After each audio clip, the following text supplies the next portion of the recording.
Hey everyone, my name's Sam. I work for the Fusion Movement, who exist to help students all across the country find hope in Jesus and home in the local church. And I also am the student pastor at a church in Reading called Greyfriars. And it is a privilege and an honour and a joy to be able to speak to you today. And what I gather is your last CU Central of the year. For some of you, it will be your last CU Central ever. Oh my gosh. And I know that it doesn't look how you wanted it to look for those of you who are graduating now. Fully 100% get that. And I think there's a time to grieve and to cry about that, because it is hard. I think to have gone through your whole university life, kind of building up to this moment, and then not being able to finish in the way you wanted is really tricky. Sit with that. Let it hurt, and do the best you can by the grace of God to heal. But I want to talk to you about moving on. And I'm hoping that for those of you who are moving on, at the end of your degrees, you'll find this helpful. For those of you who are in your second years, who are starting to think about maybe this time next year, this will help you as well. And for those of you who've even just sort of come to the end of your first year, this is going to help you think about how you craft your time at university. I'm going to try and share my screen now, because we've got a slideshow, and I'm hoping this is going to work. There's no reason to believe that it wouldn't. You probably just got a little preview of the slides there. In which case that's okay. You might be able to see me still. I don't know if you will or not, but if you can't, I'm pretty sure you'll still be able to hear me. So we're thinking about new chapters and lasting legacies tonight. Moving on and how we do it well. I am rubbish at things ending, at saying goodbye. I don't like that at all. I like to move on to the next thing. But it's very important. And for some of you, you will have cracked that and be much more emotionally developed than me. But for others, let's think about what leaving a legacy could look like. This is just to prove, by the way, that I was once in your shoes. I went to UEA 2015 to 2018. That's me on the right, by the way. Handing out hot cross buns. That was Easter Outreach 2016 in the square. I wasn't allowed to write the sign. I wanted to, but they didn't let me.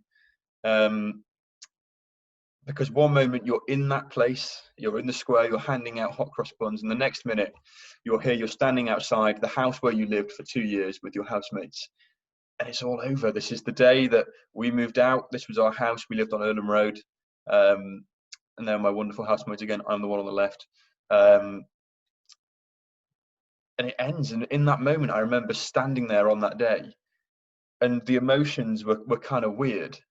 There was a mixture of there was gratefulness. Is that a word? Gratefulness? I don't know. I was grateful for what had happened over the previous 3 years, for all the people I've met, for all the things that I'd done, for all the things I'd seen God do.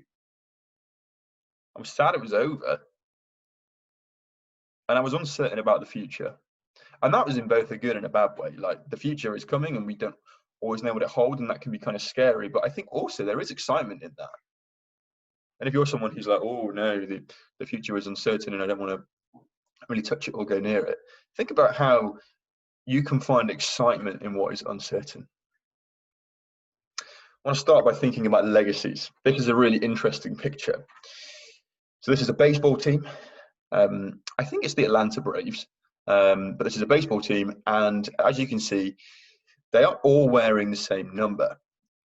This is not some kind of hysterical clerical error by the admin team. This is not a kind of mistake on the part of the kit man who's accidentally given everyone the same shirt for a day. Now, this is a celebration of one particular man, and that man is Jackie Robinson. Jackie Robinson was a baseball player in the 1940s in America. And at that time, Major League Baseball, which is like the Premier League for baseball in America, was an entirely white sport. So there were no ethnic minorities to be seen anywhere. It was explicitly a white sport as well. The owners and personnel teams would do everything that they could to keep black and minority ethnic people out of their sport. And that changed in 1948 when Jackie Robinson, this man here, who was a shortstop, signed with the Brooklyn Dodgers and became the first black man to play in Major League Baseball, to break what they called the color barrier. He was an extraordinary man of courage and depth of character. And I would encourage you to go and read some more about him if you're interested in this. And as you can imagine, his transition into Major League Baseball was not easy and was not without incident. But the first game that he played was on the 15th of April, 1948. And the way that Major League Baseball have chosen to celebrate this man is that on the 15th of April, every year now, every single player wears Jackie Robinson's number of 42. No other player can wear 42 any other day of the year. Not even if you're like, oh, but 42 is my lucky number. Not allowed. You can only wear it one day a year, and that is on the 15th of April, to celebrate the legacy that Jackie Robinson left behind. That is a legacy. I want you to think about some other people now who might have left legacies. And we might think about, Martin Luther King or Winston Churchill. And we think about legacy in the big, don't we? The big sort of terms of what we mean by that. But actually, legacy is something that is a result of events in the past. And that doesn't say something big. That just says something. I'm hoping that today I can get you guys to think about what a smaller legacy might look like. Because the reality is that you guys who are graduating now and are about to leave will have left legacies at UEA, both in the Christian Union and across campus, in the time that you've been there. I know that I did. I know that I saw lots of my friends talk about legacies that they've left behind. And what we're going to do now is I'm going to walk you through a few of my mates and some of the legacies that they left behind. And what I want you to be doing is thinking about, who do I know who's left a legacy like that? Because the reality is that I think you do. And it's an amazing thing to be able to kind of look back on the time that's gone before, when you're that mixture of grateful and sad and uncertain about the future, and think specifically about what is now going to be different for you or for someone you know, having been at UEA for the last 3-4 years. These are some legacies of people that I know that I've picked out, and there are hundreds and hundreds of more. This is not an exhaustive list. So be creative. Think about, okay, maybe they're kind of like that, but maybe also like this. Let's have a look at who we got. This is my friend Jacinta. I believe that she left a serving legacy at UEA. As you can see here in Galatians 5:13, we read, "You, my brothers and sisters, were called to be free, but do not use your freedom to indulge the flesh, and rather serve one another humbly in love." Some of you may have met Jacinta. I'm not sure if swathes of you will have done. But for those of you who did, you will know that she served absolutely everyone she came across. I remember being in my flat in first year. I was a Norfolk Terrace boy, and she was in the block along from me, also in Norfolk Terrace. I remember her popping up at my door with some muffins that she'd made for me, and I was stunned. I couldn't believe it. I thought, oh my goodness, I didn't know people really acted like this. I'd never met anyone like Jacinta until I arrived at university, who took that call to serve, as we read there in Galatians, more to heart than anyone I'd met. I remember the way she'd serve her flatmates as well, people that she lived with. They were a pretty wild flat. As our kind of like block of Norfolk Terrace went, I remember that her flat, block D, floor 5, I want to say, had the reputation for being a bit of a wild one. And Jacinta served them so well.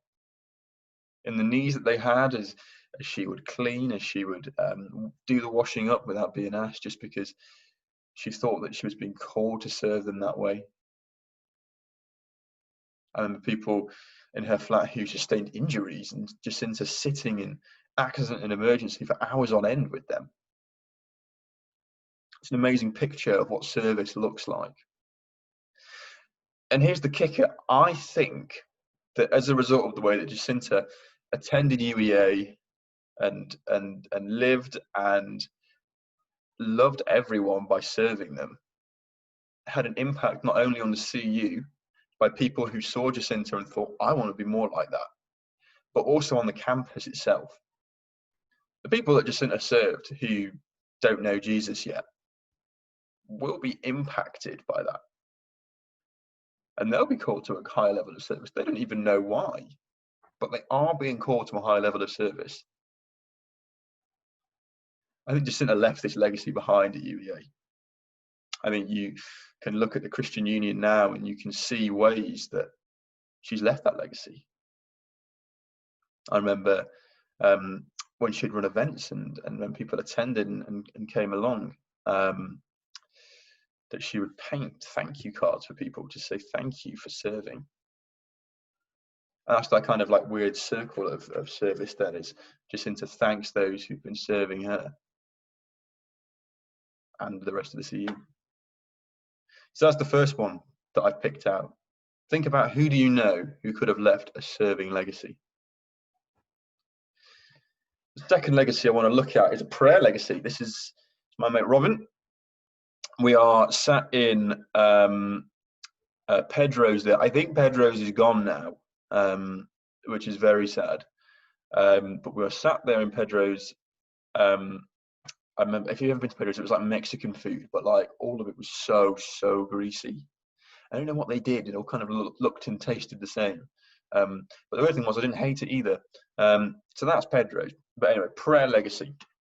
I'm reading 1 John chapter 5, verse 14. This is the confidence we have in approaching God, that if we ask anything according to his will, he hears us. Again, a really amazing picture of how we are called to pray. Robin was a prayer. I think that's probably the main way that I would even now describe him. I remember his prayer meetings that he used to run in the Multi-Faith Centre on a Friday afternoon. I remember 3 o'clock, we would go to the Multi-Faith Centre and sit in a little room off to the side. And there'd be a group of maybe kind of 6, 7, 8 of us. And we'd sit around and pray. And I just felt like a privilege, really, to sit down and pray with him. I remember prayer breakfasts that he used to run too. I remember being hauled up at an ungodly hour for a student to go and sit in some place and eat a chocolate brioche and pray. I remember him always being willing to pray in our house. Robin was one of my housemates for 2 years. And I remember whenever there was an issue that I had and something that he could see was profoundly affecting me, he would ask to pray. And I can't tell you how much I've needed that. And I believe the blessings that Robin so continually prayed upon that campus have been seen. That students would engage with the gospel, that they would come to know Jesus, that there'd be a greater rising up of a sense of justice. And even in the lives of people who just knew Robin and know him still, as I do now, I understand prayer in a different way having known him. That's a legacy. That really is a legacy. The way that I now am involved in ministry and encourage my students to pray, so much of that is informed by what I learned from the way that Robin lived and the way that he lived out a prayer legacy. And that changes me. And that changes lots of people as well. So think about, right, who could have left a legacy where they were absolutely committed to something? In Robin's case, it was prayer.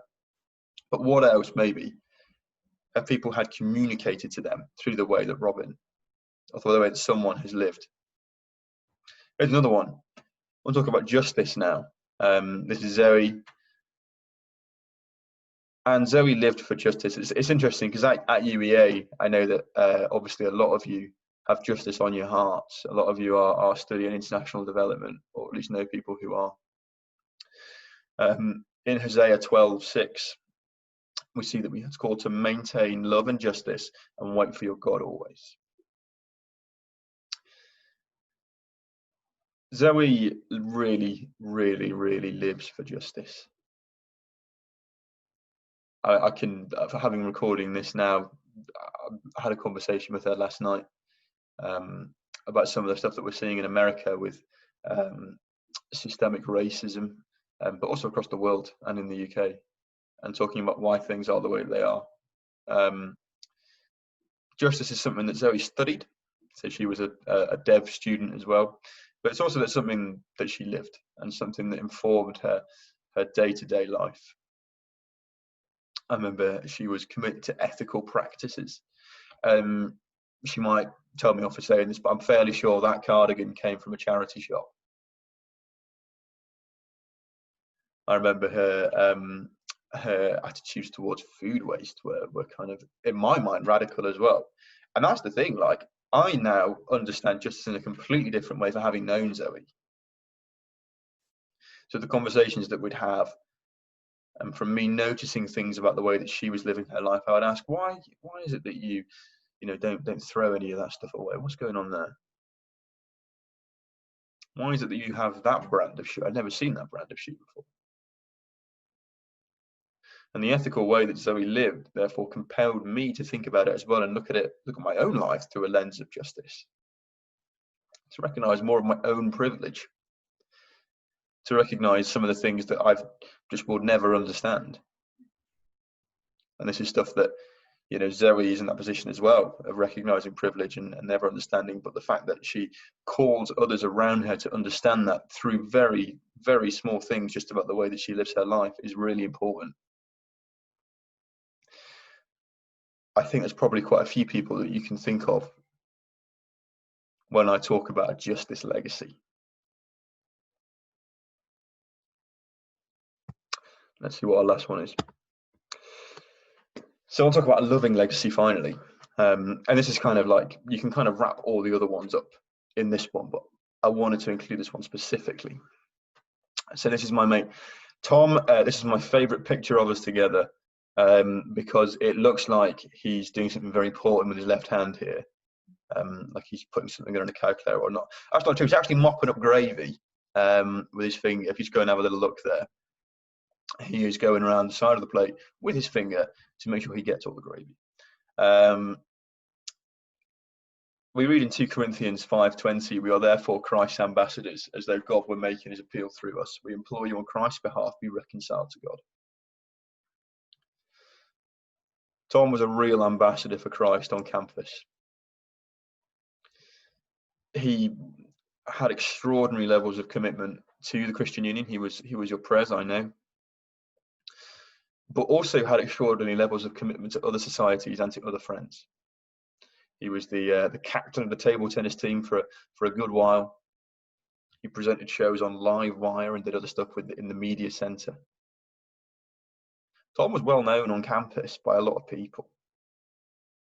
And everyone that knew him knew that he was an ambassador for Christ.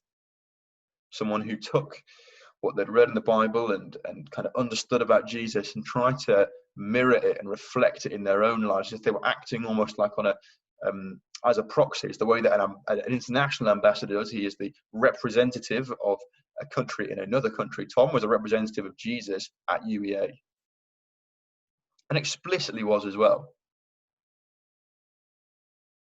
And it's a real legacy. People who saw the way that Tom showed commitment to things that were outside of what we call the Christian bubble. Maybe you kind of have an understanding of what that bubble looks like.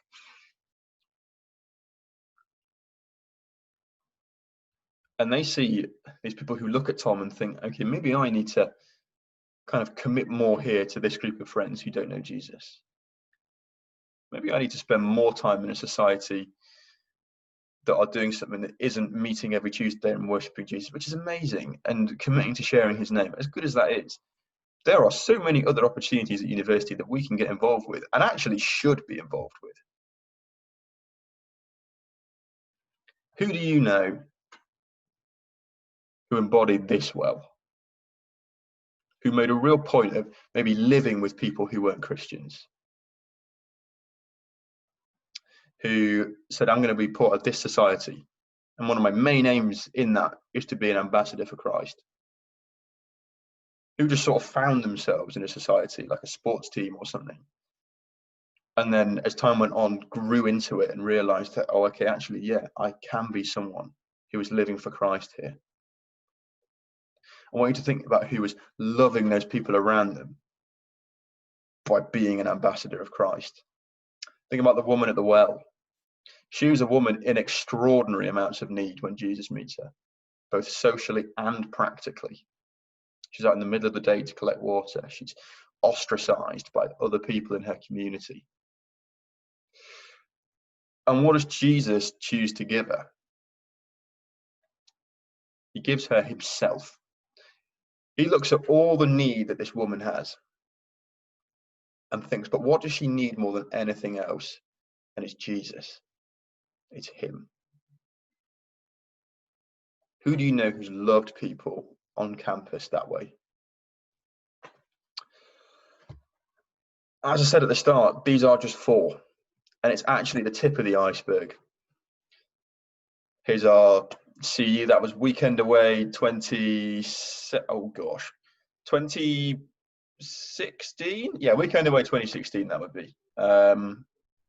I'm at the front there hitting the dab because that was in then, I think. I didn't tell you about all the amazing legacies of people that people have left in that photo. And you'll look at them and you'll recognize some of them and think, yes, I can see how you left a legacy. I can see how you left a legacy. I didn't tell you about the legacy of accountability that Jess left. I didn't leave you about the legacy of real practical support that Adam left. I didn't tell you about the amazing, sort of like musical and creative legacies that were left by people like Bonnie and Esther.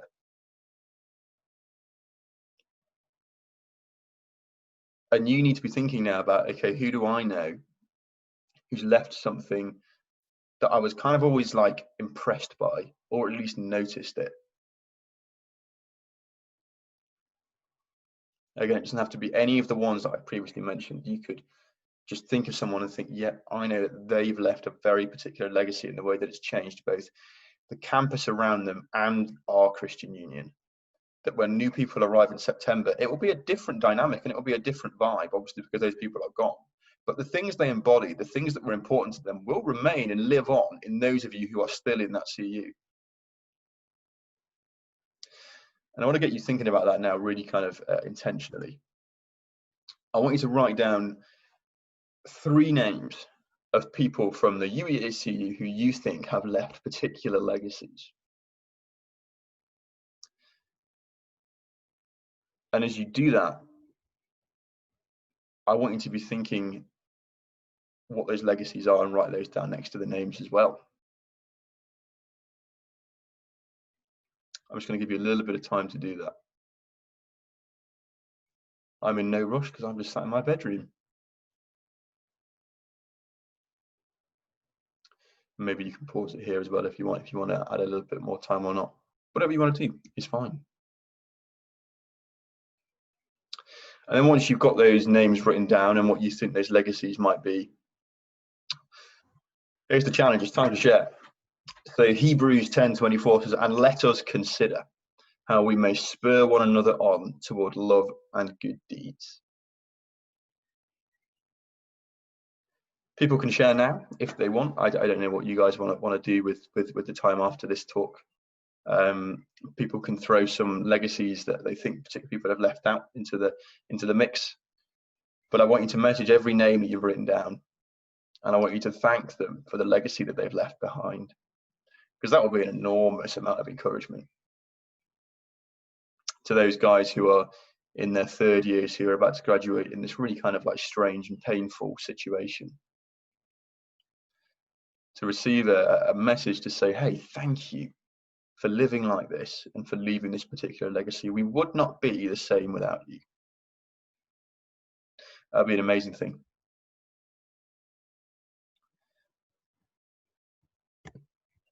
pray that you guys have found this session helpful in whatever situation you might be in, if you're just at the start of university or if you are at the end.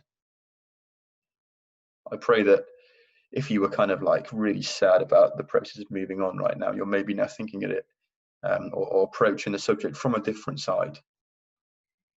I'm thinking, right, what is the positive? What is the lasting change that me and my mates have left behind in this CU because of the way that we lived?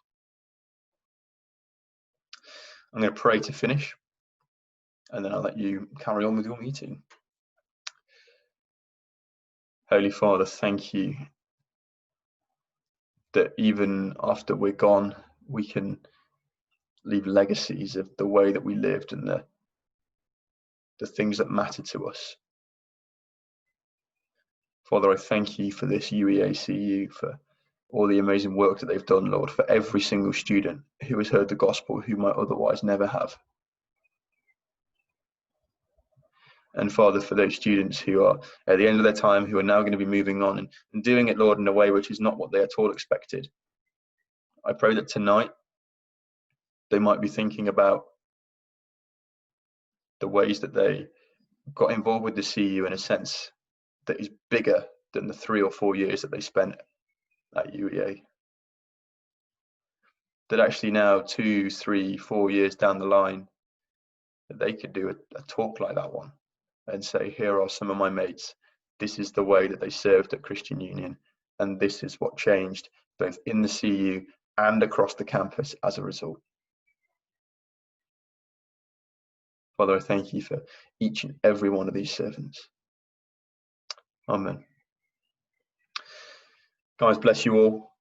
You're amazing. Keep doing great things. And for those of you who are going to be going again in September, whatever that may look like, I'll be thinking about you, praying for you as you start to try and reach a new cohort of students in Norwich. But guys, bless you all. Thank you so much.